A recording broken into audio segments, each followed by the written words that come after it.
ಪೊನ್ನಜ್ಜಿ, ಶಿವ ಮತ್ತು ಪಾರ್ವತಿಯರ ಪುತ್ರರಲ್ಲಿ ಗಣೇಶ ಒಬ್ಬ, ಇನ್ನೊಬ್ಬ ಯಾರು? ನಾನು ಹೇಳ್ತೀನಿ, ಕಾರ್ತಿಕೇಯ. ಹೌದಲ್ವಾ?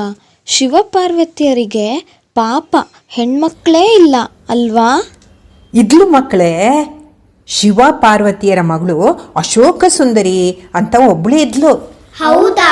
ಈ ವಿಷಯ ನಮಗೆ ಗೊತ್ತೇ ಇರಲಿಲ್ಲ. ಆಯ್ತು ಮಕ್ಕಳೇ, ಅಶೋಕ ಸುಂದರಿ ಬಗ್ಗೆ ಹೇಳ್ತೀನಿ, ತಾವೆಲ್ಲ ಕೇಳುವಂಥವರಾಗ್ರಿ. ಕೇಳಿ ಈಗ. ಹಿಂದೂ ಪುರಾಣದಲ್ಲಿ ಶಿವ ಪಾರ್ವತಿಯರ ಪುತ್ರರು ಕಾರ್ತಿಕೇಯ ಮತ್ತು ಗಣೇಶ ಅಂತ ಹೇಳಿದೆ. ಈ ವಿಷಯ ಎಲ್ಲರಿಗೂ ತಿಳಿದಿದ್ದೇ ಆಗಿದೆ. ಆದರೆ ಶಿವ ಪಾರ್ವತಿಯರಿಗೆ ಅಶೋಕ ಸುಂದರಿ ಅನ್ನೋ ಅತ್ಯಂತ ಲಾವಣ್ಯವತಿಯಾದ ಮಗಳಿದ್ಲು ಅನ್ನೋ ವಿಷಯ ಹೆಚ್ಚಿನವರಿಗೆ ಗೊತ್ತೇ ಇಲ್ಲ. ಅಶೋಕ ಸುಂದರಿ ದೇವಕನ್ಯೆ ಆಗಿದ್ಲು. ಶಿವ ಪಾರ್ವತಿಯರ ಪುತ್ರಿ ಇವಳಾಗಿದ್ಲು ಅನ್ನೋದನ್ನು ನಾವು ಪದ್ಮ ಪುರಾಣದಲ್ಲಿ ಕಾಣ್ತೇವೆ ಮಕ್ಕಳೇ. ಒಂದ್ಸಲ ಪಾರ್ವತಿಯ ಮನಸ್ಸನ್ನು ಸಂತೋಷಪಡಿಸೋಕ್ಕೆ ಶಿವ ಅತಿ ಸುಂದರವಾದ ಉದ್ಯಾನ ನಂದನವನಕ್ಕೆ ಅವಳನ್ನು ವಿಹಾರಾರ್ಥವಾಗಿ ಕರ್ಕೊಂಡು ಹೋಗ್ತಾನೆ. ಉದ್ಯಾನವನವನ್ನು ಆನಂದದಿಂದ ನೋಡ್ತಾ ನೋಡ್ತಾ ಪಾರ್ವತಿ ಕಲ್ಪವೃಕ್ಷ ಅನ್ನೋ ಮರದ ಹತ್ರ ಬರ್ತಾಳೆ. ಆ ಮರದ ಸುತ್ತ ಹರಡಿದ್ದ ದಿವ್ಯ ಪ್ರಭೆ, ಅಲೌಕಿಕ ಶಾಂತಿ ಅವಳ ಮನಸ್ಸನ್ನು ಸೂರೆಗೊಳ್ಳುತ್ತೆ. ಪಾರ್ವತಿ ಶಿವನನ್ನು ಕುರಿತು, ಇದ್ಯಾವ ಮರ, ಇದರಲ್ಲಿ ಏನೋ ವಿಶೇಷತೆ ಇದೆ ಅಂತ ಹೇಳಿದಾಗ ಶಿವ, ಈ ಮರ ಬಯಸಿದ್ದನ್ನು ಕೊಡೋ ದೈವಿಕ ವೃಕ್ಷ ಅಂತ ಅವಳಿಗೆ ಪರಿಚಯ ಮಾಡಿಕೊಡ್ತಾನೆ. ಕಲ್ಪವೃಕ್ಷದಿಂದ ಪ್ರಭಾವಿತಳಾದ ಪಾರ್ವತಿ ಈ ಮರವನ್ನು ಕೈಲಾಸಕ್ಕೆ ತಂದು ನೆಡಿ ಅಂತ ದುಂಬಾಲು ಬೀಳ್ತಾಳೆ. ಶಿವ ತನ್ನ ಪ್ರೀತಿಯ ಪತ್ನಿ ಮನದನ್ನೆಯ ಮಾತನ್ನು ನಡೆಸಿಕೊಡೋಕೆ ಕಲ್ಪವೃಕ್ಷವನ್ನು ಕೈಲಾಸದಲ್ಲಿನ ಉದ್ಯಾನದಲ್ಲಿ ತಂದು ನೆಡ್ತಾನೆ. ಶಿವನಿಗೆ ಪಾರ್ವತಿ ಮೇಲೆ ಎಷ್ಟು ಪ್ರೀತಿ ಅಲ್ವಾ? ಅವಳು ಕಲ್ಪವೃಕ್ಷ ಬೇಕು ಅಂತ ಕೇಳಿದ ತಕ್ಷಣ ಕಿತ್ತು ಕೈಲಾಸದಲ್ಲಿ ನೆಟ್ನಲ್ಲ ಶಿವ. ಹೌದು, ಅವರದ್ದು ಅನ್ಯೋನ್ಯ ದಾಂಪತ್ಯ. ಆದರೆ ಸದಾ ಕಾಲ ಶಿವ ಅವಳನ್ನು ಬಿಟ್ಟು ಬಿಟ್ಟು ಹೋಗ್ತಾ ಇದ್ದ. ಹೋದಾಗಲೆಲ್ಲ ಅವಳಿಗೆ ಶಿವನಿಲ್ಲದೆ ತುಂಬ ಬೇಸರವಾಗ್ತಾ ಇತ್ತು. ಯಾಕೆ ಬಿಟ್ಟು ಹೋಗ್ತಿದ್ದ? ಶಿವ ಹೆಚ್ಚಾಗಿ ಅಸುರರ ಸಂಹಾರಕ್ಕಾಗಿ ಮತ್ತು ಲೋಕ ಕಲ್ಯಾಣ ಕಾರ್ಯಕ್ಕಾಗಿ ಸದಾ ಕಾಲ ಹೊರಗೆ ಇರೋ ಹಾಗೆ ಆಗ್ತಾ ಇತ್ತು. ಒಂದು ಸಲ ಶಿವನಿಲ್ಲದೆ ಏಕಾಂಗಿಯಾದ ಪಾರ್ವತಿಗೆ ತುಂಬ ಬೇಸರವಾಗುತ್ತೆ. ಆಕೆ ತನ್ನ ಮನಸ್ಸಿಗಾದ ಬೇಸರವನ್ನು ಕಳೆಯೋಕೆ ಅಂತ ಕೈಲಾಸದ ಉದ್ಯಾನವನದಲ್ಲಿ ಸಂಚರಿಸ್ತಾ ಇದ್ಲು. ಹೀಗೆ ಅಡ್ಡಾಡ್ತಾ ಅಡ್ಡಾಡ್ತಾ ಆಕೆ ಕಲ್ಪವೃಕ್ಷದ ಹತ್ರ ಬರ್ತಾಳೆ. ಆಗ ಇದ್ದಕ್ಕಿದ್ದ ಹಾಗೆ ಅವಳ ಮನಸ್ಸಿನಲ್ಲಿ, ನನಗೊಬ್ಬಳು ಮಗಳಿದ್ದಿದ್ರೆ ಎಷ್ಟು ಚೆನ್ನಾಗಿರ್ತಿತ್ತು, ನನ್ನ ಮನಸ್ಸಿನ ಬೇಸರವನ್ನು ಅವಳು ನೀಗಿಸಿ ಬಿಡ್ತಾ ಇದ್ಲು. ಪುತ್ರರು ಎಷ್ಟಾದರೂ ಪುತ್ರಿಯರ ಹಾಗೆ ಇರೋಕೆ ಸಾಧ್ಯವಿಲ್ಲ ಅಂತ ಯೋಚನೆ ಮಾಡ್ತಾ ಇರಬೇಕಾದ್ರೆ ಅಲ್ಲಿಗೆ ದದೀಚಿ ಮಹರ್ಷಿಗಳು ಇತರ ಮುನಿಗಳ ಜೊತೆಗೆ ಆಗಮಿಸ್ತಾರೆ. ಮತ್ತು ಅವರು, ತಾಯಿ, ಅಸುರರ ಉಪಟಳ ಹೆಚ್ಚಾಗ್ಬಿಟ್ಟಿದೆ, ತಪಸ್ ಮಾಡಿ ವರ ಪಡೆದು ಅವರೆಲ್ಲ ಅಜೇಯರಾಗ್ಬಿಟ್ಟಿದ್ದಾರೆ. ಹಾಗಾಗಿ ಶಿವ ಪಾರ್ವತಿಯರಿಗೆ ಪುತ್ರಿ ಜನಿಸಿದರೆ ಅವಳ ಮುಖೇನ ಅಸುರರ ಸಂಹಾರ ಸಾಧ್ಯವಾಗುತ್ತೆ ಅನ್ನುವ ಭವಿಷ್ಯವಾಣಿ ಇದೆ. ಹಾಗಾಗಿ ಓರ್ವ ಪುತ್ರಿಯನ್ನು ಕರುಣಿಸು ಅಂತ ಕೇಳ್ಕೊಳ್ತಾರೆ. ಆಗ ತಾಯಿ ಪಾರ್ವತಿಗೆ ತುಂಬ ಸಂತೋಷವಾಗುತ್ತೆ. ತನ್ನ ಮನಸ್ಸಿನಲ್ಲಿ ಪುತ್ರಿಯ ಕಾಮನೆ ಹುಟ್ಟುತ್ತಾ ಇರಬೇಕಾದ್ರೆ ಮುನಿಗಳು ಅದೇ ಪ್ರಸ್ತಾವವನ್ನು ತಂದಿದ್ದಾರೆ ಅಂತ ಅವಳು ಭಕ್ತಿಯಿಂದ ಕಲ್ಪವೃಕ್ಷಕ್ಕೆ ತನ್ನ ಪ್ರಾರ್ಥನೆಯನ್ನು ಸಲ್ಲಿಸ್ತಾಳೆ. ಅದು ಕಲ್ಪವೃಕ್ಷ, ಕೇಳಿದ್ದನ್ನು ಕೊಡೋ ವೃಕ್ಷ. ಕಲ್ಪವೃಕ್ಷ ಅತ್ಯಂತ ರೂಪವತಿಯಾದ ಪುತ್ರಿಯನ್ನು ಪಾರ್ವತೀ ದೇವಿಗೆ ನೀಡ್ತಾಳೆ. ಹೀಗೆ ಜನಿಸಿದವಳೇ ಶಿವ ಪಾರ್ವತಿಯರ ಪುತ್ರಿ ಅಶೋಕ ಸುಂದರಿ. ಅಶೋಕ ಅಂದರೆ ಶೋಕವಿಲ್ಲದಿರುವುದು ಅಂತ. ತಾಯಿಯ ಶೋಕವನ್ನು ಕಳೆದವಳು ಮತ್ತು ಅತೀ ಲಾವಣ್ಯವತಿಯೂ ಆಗಿರೋದ್ರಿಂದ ಅವಳನ್ನು ಅಶೋಕ ಸುಂದರಿ ಎನ್ನುವ ನಾಮಧೇಯದಿಂದ ಕರೆದರು. ಅಶೋಕ ಸುಂದರಿ ತಾಯಿಯ ಮಡಿಲಲ್ಲಿ ಹಾಯಾಗಿ ಬೆಳೀತಾ ಇದ್ಲೇನೋ ಸರಿ, ಆದರೆ ಅವಳಿಗೆ ಅವಳ ತಂದೆ ಶಿವನ ಸಾನ್ನಿಧ್ಯ ಮಾತ್ರ ಸಿಗೋದೇ ಇಲ್ಲ. ಯಾಕೆಂದರೆ ನಾನಾಗಲೇ ಹೇಳಿದ್ನಲ್ಲ, ಶಿವ ಸದಾಕಾಲ ರಾಕ್ಷಸರ ಸಂಹಾರ ಕಾರ್ಯ ಅಂತ ಹೊರಗೆ ಇದ್ಬಿಡ್ತಾ ಇದ್ದ. ಅಶೋಕ ಸುಂದರಿ ತನ್ನ ತಂದೆಯನ್ನು ಕಾಣೋಕ್ಕೆ ತುಂಬ ಕಾತರಿಸ್ತಾಳೆ.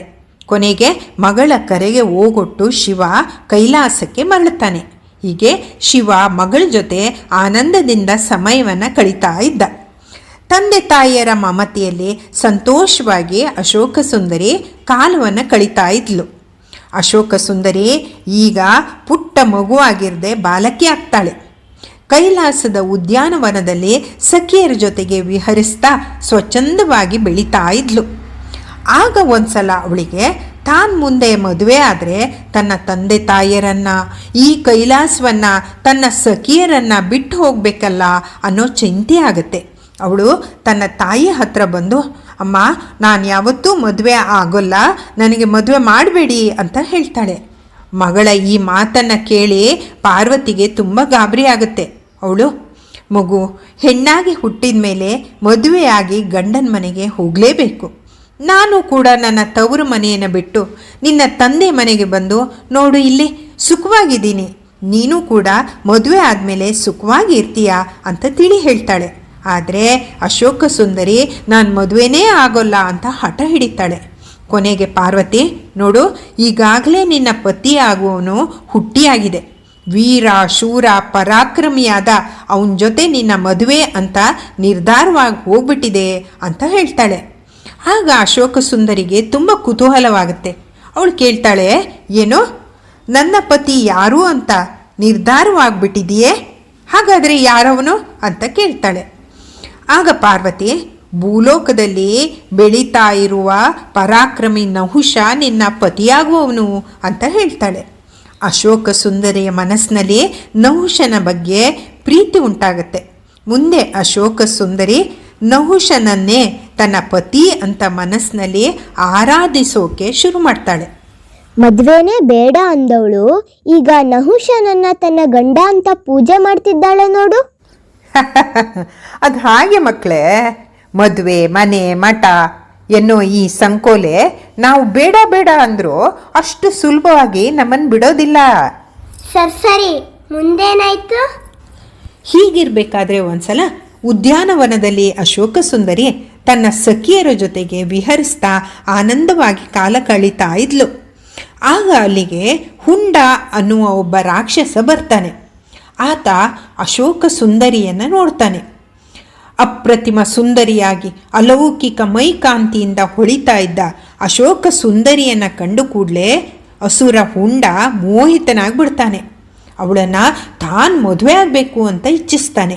ಕೂಡಲೇ ಆತ ಅವಳ ಹತ್ರ ಬಂದು ತನ್ನ ಮನದಾಸೆಯನ್ನು ಹೇಳ್ತಾ, ಎಲೈ ತ್ರಿಲೋಕ ಸುಂದರಿಯೇ, ನಿನ್ನ ಸೌಂದರ್ಯಕ್ಕೆ ನಾನು ಮನಸೋತಿದ್ದೇನೆ, ನಿನ್ನನ್ನು ನಾನು ಮದುವೆ ಆಗಲು ಇಚ್ಛಿಸುತ್ತಿದ್ದೇನೆ ಅಂತ ಹೇಳ್ತಾನೆ.